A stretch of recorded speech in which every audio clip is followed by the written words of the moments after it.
Well, hello, good evening. Welcome. This is Ghana Tonight. We are live from our news hub here at Desawe Kanda.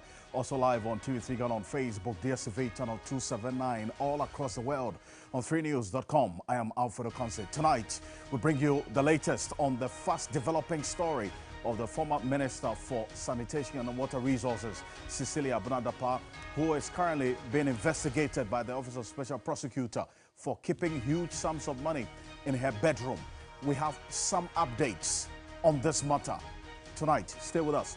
Also, there's tension in the Swasi area in the Ashanti region where some youth attacked a police station after one reportedly dead after a police swoop. We're living in the situation where we understand the family is not too happy about this. We also have a security analyst joining us tonight. Also, the Bank of Ghana has increased the policy rate to 30%. How does the business community receive this particular announcement? Stay with us here on Ghana Tonight. As always, we get very, very interactive with you. You have a say in what we say on this platform. Share your thoughts with us here on Ghana Tonight. The hashtag we're using is Ghana Tonight on Facebook, Twitter, and Instagram. Let's get talking.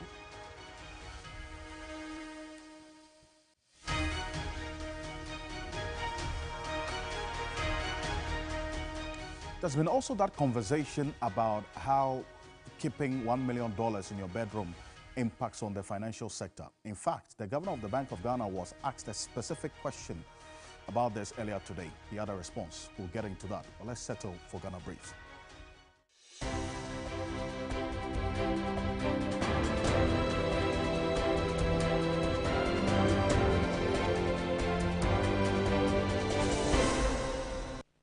The Office of the Special Prosecutor has extended the investigation of former Sanitation and Water Resources Minister Cecilia Abunadapa to her close family and friends after her arrest on the morning of Monday, July 24. Two of her house helps are standing trial for allegedly stealing large sums of money, including $1 million and 300,000 euros. The Office of the Special Prosecutor this morning was virtually under siege by petitioners to take up the matter. Unfortunately, the president, in accepting the resignation, decided to pour pepper into the injury we're already wailing over. And we believe that what the president said went on to affirm or reaffirm the tag which has been placed on him, that he seemed to be seen to clear his appointees whenever issues come up. A leading member of the ruling New Patriotic Party and a political scientist, Dr. Mwakumba, has described the latest decision by the National Council of the party to prevent metropolitan, municipal and district chief executives from contesting sitting NPP members of parliament as injustice and an illegality. He spoke with William Evans Inkum. Unconstitutional. They cannot do that. They don't have the authority to just unilaterally say what they want and everybody is supposed to follow them. This is a constitutional provision. Everyone in this country of age has a right to contest an election if he qualifies. Nowhere does it say except MMNCs and we cannot contest an MP. This is corruption. The Ashanti Regional Police Command has commenced an investigation into circumstances that led to the death of a resident of Asawasi Goro. Salaudin died shortly after he was arrested in a police swoop operation meters away from his home on Sunday, July 23. The family of the deceased claimed that the policeman handled their relative and left him to die. If you have arrest somebody and then the fellow, maybe something happened to him, the first thing you have to do is you have to take him to the hospital. Even though if he's a criminal or whatever it is, you have to take him to the hospital. Then first aid or whatever it is. If he come normal, then whatever the case is you can do. But you shouldn't have leave the fellow like that, then you go away. Interest on existing bank loans as well as the cost of borrowing are likely to go up in the coming days. This is because the Bank of Ghana has increased the policy rate to 30% from 29.5%. The 50 basis point increase, according to the governor of the central bank, Dr. Ernest Adesing, falls in line with the policy tightening stance proposed by the IMF and the marginal increase in the rate of inflation. As things normalize, we think that the gold for oil would also gradually sort of stabilize. The IMF did not say we should completely exit that policy. The only issue that came up was our exposure, to ensure that we don't increase our exposure further to the gold for oil policy.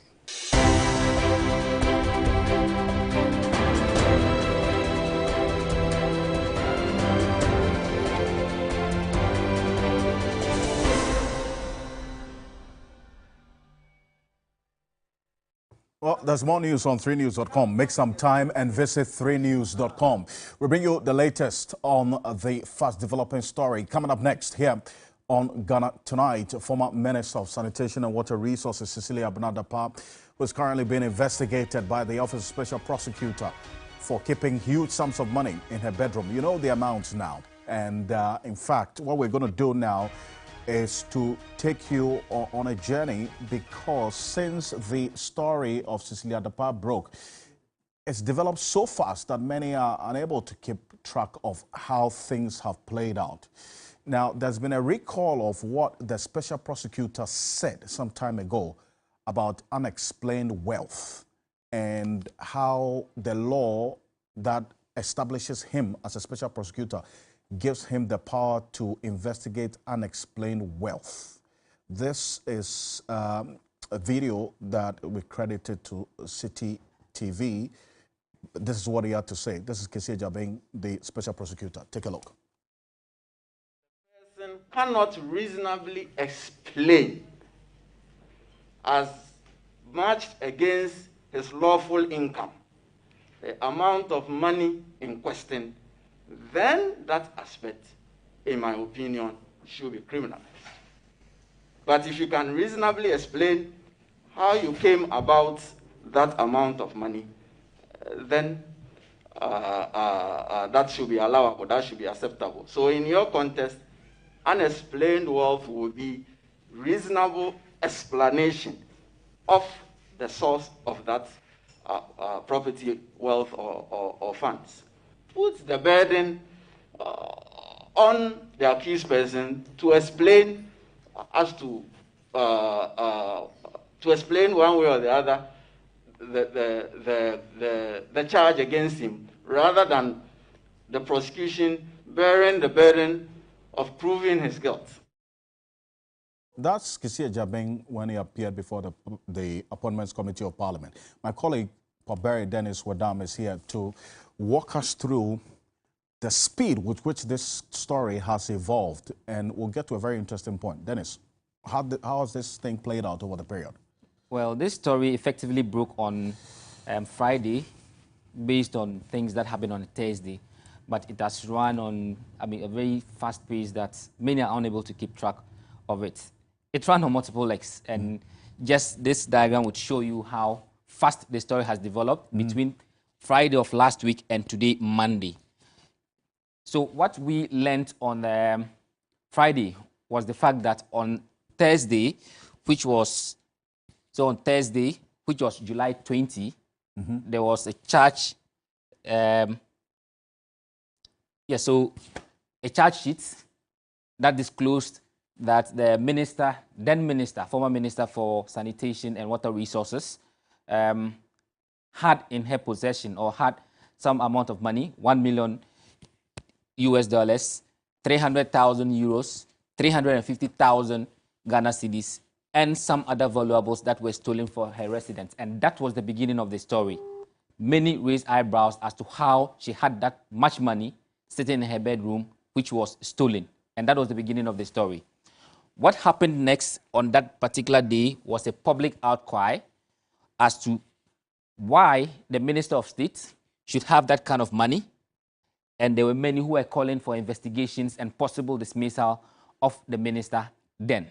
That was on Friday. Later that day, even though we kept track on all the things that were happening that day, even up to Ghana Tonight, where we had a breakdown of all the things that were contained in the fact sheets, we did not get a statement which later came on Saturday, but was said to have been released on Friday. I mean, in that statement, the minister made some declarations. Three important things to note in that particular declaration, which came on Friday night, was the fact that, one, she had denied the allegations leveled against her. In that particular statement as well, she did indicate that there were, and I quote, noticeable inconsistencies in the narrative out there. Indeed. Then, she also mentioned that she would later come to give her side of the story. So on that Friday statement, which was issued under her signature, those were the three things that stood out in that particular statement. What we would see on Saturday, which was on the... This is on the 22nd. 22nd of July. Yes. Was a resignation letter from the minister again. And in that particular letter, what she mentioned was a reiteration of her earlier stance that what had been put out there was not exactly right, and that at the appropriate time, her integrity will be, or she will be vindicated, essentially. And in there, she said because she did not want the topic to dominate the government, that was the reason for which she decided to tender in her resignation. Right. That happened on Saturday. What we learned immediately after was a statement from the presidency acknowledging same. But of course, there was also a bit of that statement which stirred some controversy in the public.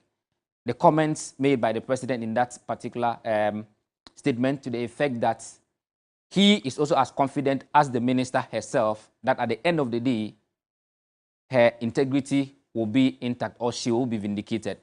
That in itself has caused its own issues. In fact, that's going to be one of the major areas of our conversation tonight. Franklin Kojo, lawyer Martin Pebo are joining us on Zoom shortly on this and how this statement by the president influences whatever investigations going on or even is yet to start in the first place. So, Dennis, what's the next leg and the final point on this? Yeah, so that seemed to be a very packed weekend, like from the number of statements that came essentially in the weekend space. Today, Monday, what we learned was that the special prosecutor has taken interest in the matter and that the special prosecutor had arrested the former minister. That was early in the day. Before we came on air, or later in the day, what we learned again was that the special prosecutor had sent officers into the house of the former minister to conduct a search. And we even understand that the investigation is being extended to her close family and friends. So that essentially is the journey of the story so far from the time it broke somewhere last week, Thursday, to today when she is now under arrest and being investigated by the Office of the Special Prosecutor. Very, very graphic detail and expressions. It's quite straight to the point. Now you can follow the journey. You've seen how this case has traveled right from Friday to this point. And lawyer Martin Pebo is joining us shortly, and Franklin Kojo is president of Imani Africa. We'll also be hearing from some NDC MPs who have been speaking about this. But Mr. Kojo, thank you so much for joining us here on Ghana Tonight. First of all, even before there was an investigation by the special prosecutor, the president had made a statement that, look, after everything, your integrity will be restored. It's going to be intact. How will this statement by the president influence the perception about whatever investigation that will take place into this case? Well, as you know, the president is always very definitive when it comes to defending his own. He rarely throws any of his own under the bus. And unfortunately, that does not bode well for his good governance credentials. Of course, I can understand that he wants to hold out for his own, but loyalty sometimes does not necessarily equate being complicit in matters. Of course, at this juncture, we can't say conclusively that the said minister has stolen any money because until it's proven otherwise, we can't really say that. But the optics of seeing money in the home of a minister is in itself quite annoying, and to have the president being that definitive is quite wrong. But really, I mean, because of perception is key, as you made reference to that, and not only in politics, but in governance and in these corruption cases that we're seeing, the president's statement, to the extent that to some, he appointed the special prosecutor. So even though he's starting investigations into this matter, already that statement is beginning to get people to raise some doubts about whether this investigation by the special prosecutor is going to result in anything at all. Would you agree with them? We keep saying that the president's comments may not impact on subsisting cases. I mean, you remember that of Mr. Kwesi and all of those. First of all, he's not supposed to be making those statements anyway. They are prejudicial. And to the extent that we have an executive and overbearing executive presidency with expansive powers, some of the other institutions that have to deal with this matter may be scared. So that's the doctrine behind the presidency, or the president not making definitive statement like the one he's made in his letter. I would have thought that the letter would have simply stated, well, while I regret the decision, I thank you for your services, and until proven otherwise, as you yourself have stated, we hope that this matter will become conclusively dealt with. I think you should have left it there, rather than trying to be, the grandmaster and the commander. Well, really, it was not necessary. Great. Let me bring in Lawyer Martin Kwebo now. Thank you so much for joining us here on Ghana Tonight. So you've heard the president, in fact, you've read the president's statement. It came through just hours after you and I had spoken on Saturday morning. Would you agree with those who also say that it gets into the realms of a prejudicial statement? He had already prejudged the outcome and stated his position of any investigation even before it starts. Absolutely, Mr. Ocansey. Yes, I agree, especially in the context of the president's previous conduct. You see, yes, you take the boss scandal. I mean, there was a committee set up. The committee was here to do its work, and then the president came out and cleared them, right? Yes, then you also look at other statements he's made in the past. Jachi Kwesi, as Franklin mentioned, and then the cash for seats scandal. You see how he came out, made comments, other ones. But, I mean, Ghanaians are not calling him a clearing agent for nothing. So President Kufuor has shown that consistent track record of coming out and prejudging things. He doesn't engage with citizens. No wonder Martin Amidu called him the mother serpent of corruption. Oh, it's a shame. This is a kakistocracy. Eh? This is kakistocracy. It's not democracy. What does that mean? What exactly is it? Kakistocracy. Kakis, K-A-K-I-S. Then you add the tocracy. It's government by the West citizens. When the West citizens lead you, this is what you get. The West, instead of the leaders being the best. If you read Plato's Philosopher King, you see Plato recording this in Socrates, that his teacher, the conversations. Yes, when they say Philosopher King, that's supposed to be the best leader, right? He hates corruption, he loves wisdom, he has temperance, etc. But President Kufuor, he's ticking all the negative boxes, all the wrong boxes. I mean, you see how time has just shown him for who he is. I mean, come on, this matter, he just couldn't hold himself. He just couldn't hold himself. He had to step in and make prejudicial comments. But we've all seen that is him. That is him, from cash for seats scandal, boss scandal, all the other scandals you can name. And you remember even Boakye Jako's matter, when we caught him that he was being corrupt, and then he said, Boakye Jako had misled him. You see, now Boakye Jako has come out to say that, the president knew, and that it was even really Gabi who did the negotiation of the renegotiation of the Ameri deal. You see, Boakye Jako is now talking and showing that the statements President Kufuor came out to make were false, saying that he had been misled by Boakye Jako. Meanwhile, Boakye Jako says he didn't negotiate the deal. It was Gabi who led it. Can you imagine? Well, you have always touted the independence and the guts of the special prosecutor, right? There are concerns by others that, look, to the extent that he appointed the OSP, Kisi Ejabeng, and he has already made these statements, conclusive statements, that could also influence the perception people have about the OSP doing a good job on this case. Oh, yes, you can't run away from it. As for perception, yes. Yes, you can't run away from it. The way President Kufuor is conducted himself, yes, you can't run away from the perception. Because, you see, he's the president of the republic. He has all the police and the military at his beck and call. So, and the national security, right? The people, yeah, all the spies. So, and so much information that we don't have. So when he makes such statements, citizens are well within reasonable realms to think that the clearing agent, the mother serpent of corruption, has wrapped this up already. He knows where it's going. He's done, right? Yeah, citizens have every right. And it's okay. It's good that we always have skeptics. You see, those of us who believe Kisi Ejabeng is up to the task and all that, in every society, that's how it will be. You have those who say, oh, Kisi can deliver.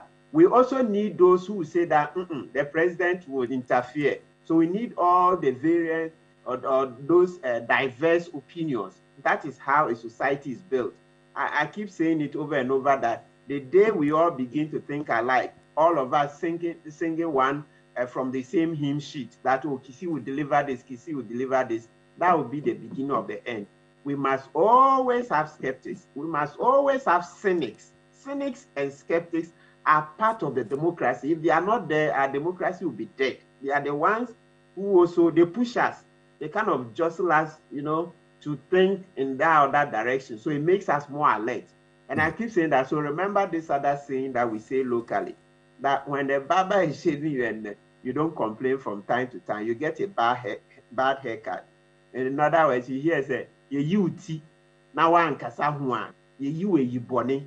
So by all means, let the skeptics be heard. Let the cynics be heard. They are playing a very critical role. But then how should the OSP as well conduct himself and this investigation so transparently and clearly that the public is carried every step of the way so that the outcome of it as well will not be doubted or will be beyond reasonable doubt?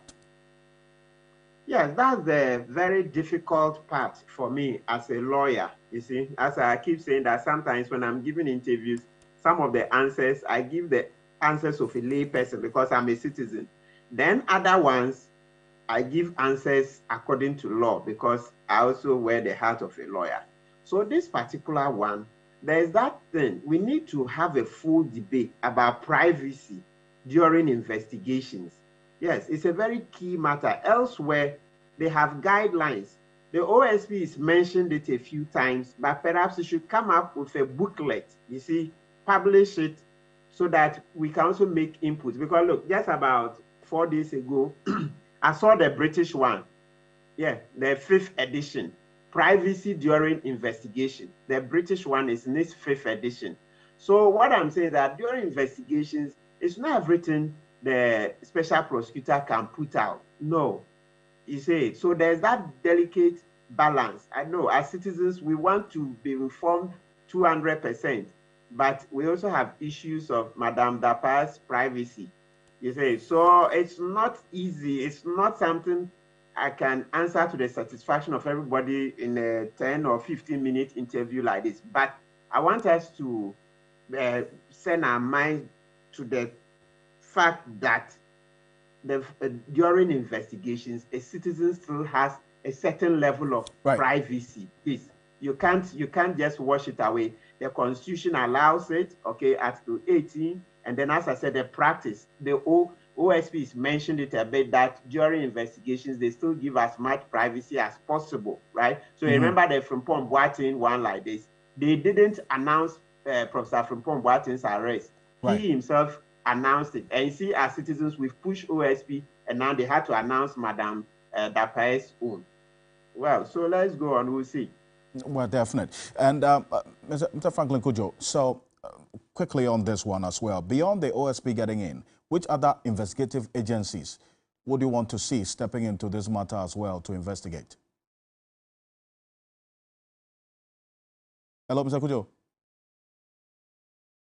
You know, I've said in other media that, look, the moment the police got wind of the theft case, that was exactly when they should have started a parallel investigation into the source of the money. For a simple reason that this was a public officer. I mean, I've heard all comments about the fact that she may have inherited the money, it was donated, it was the husband's money. Well, precisely the reason why we should know it's why these huge sums of money was sitting in the house, because she's not earned all of that in the services she's rendered to the state. It was important that the police did that at the beginning. Maybe the police did not know, and now they know, so they should immediately start the process. This is a general crime. Probably should have escalated if they feared the backlash. They could have escalated it to the level of the IGP, and that should have been done, really. Look, don't forget, there are parallel examples we can bring to bear. The sitting South African president, Cyril Ramaphosa, I don't know if you've heard, has been investigated for the loss of over $4.5 million on his farm. Right? I mean, there was a whistleblower, and the police started investigating. They found out that the story was true to the extent that the president accepted that, yeah, that cash was missing.